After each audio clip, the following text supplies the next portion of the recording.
এলাচ নিয়েছি, দারচিনি নিয়েছি, পেঁয়াজ নিয়েছি। আসলে আমার স্বামী অনেক দিন অসুস্থ ছিল, তো তার জন্য এই যে এখন আগের দিন কিছুদিন আগে ছোলার খিচুড়ি খেতে চাইছিল, আজ আবার বলছে ছোলার বিরিয়ানি খাবে। তো ছোলার বিরিয়ানি দেখো এখানে আদা রসুন নিয়েছি, আর জিরের গুঁড়া, আর লবণ, আর গুঁড়ামরিচ ব্লেন্ডার করা, তাছাড়া আর কোনো মশলাই নিইনি। আর মশলা বলতে ম্যাগি মশলা নিয়েছি 2টা দেখলে। আর এই দেখো কাঁচামরিচ, একটু দুধ, একটু টক দই নিয়েছি। মাংসগুলো কিন্তু আমি সুন্দর করে কষা নিয়েছি। দেখো মাংস যত কষাবা তত কিন্তু খেতে টেস্ট হবে। এই পর্যায়ে 1 টেবিল সস নিয়েছি। আমি ধাপে ধাপে মশলা দিয়েছি আর ধাপে ধাপে কষাই নিয়েছি, আমি কোনো পানি দিইনি। এখন ফুটতে পানি বসাই দিয়েছি, পোলাওতে দিব। এখন মটরশুঁটি, গাজর, কাঁচামরিচ, আলু নিয়েছি, এটাও দিয়ে আমি কিন্তু সুন্দর করে কষাই নিব।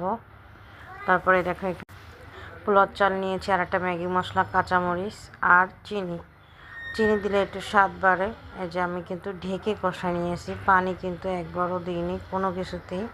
সুন্দর করে দেখো কষাই নিচ্ছি, আবারও কষাই নেওয়ার পরে এখন আমি কিন্তু ভালো করে কষাই নিয়েছি। এখন আমি পোলাও চাল দিয়ে দিচ্ছি, দিয়ে আবার সুন্দর করে ভাজা ভেজে নিচ্ছি। এই জাস্ট আমি 5-6 মিনিট ভেজে নিয়েছি। আমার এক হাত দিয়ে কিন্তু ক্যামেরা, আর এক হাত দিয়ে আমি নাড়াইতেছি, এর জন্য ভালো নাড়াইতে পারতেছি না। তারপরে দেখো আমি দুধ দিয়ে দিলাম আবার একটু। আরও একটা জিনিস দিব, যেহেতু আমি বলছি ছোলার তেহারি বা বিরিয়ানি, যেটাই বলো বিরিয়ানি, তো আমি এখন আবার দেখো ঢেকে দিলাম। এই পর্যায়ে ছোলা দিয়ে দিলাম।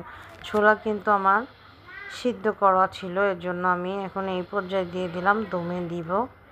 আমার কিন্তু রান্না হয়ে গেছে প্রায়, আমি দমে রেখে দিই। তারপরে দেখো দমের থেকে আমি এইটা ঘি দিয়েছি আর গোলাপ পানিটা দিয়েছি। তোমরা চাইলে দিতেও পারো, না চাইলে নাই। আমার ডান, ওকে রান্না।